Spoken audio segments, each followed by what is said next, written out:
what we realize along the way is that if our indigenous, our native people, Native American people heal without the rest of society healing, it's good, but it's not complete. And so at some point we said, look, we've all got to do this together.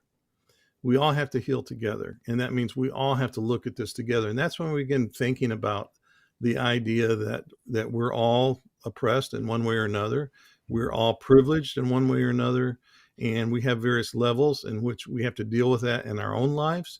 But what we have in common, besides our common humanity, which I think is our highest spirituality, what we have in common is that we can change the systems together into a better system. And so that's what we're trying to do. And I'm very much, when I talk about racism and critical race theory and all those things, we're talking about systems, right?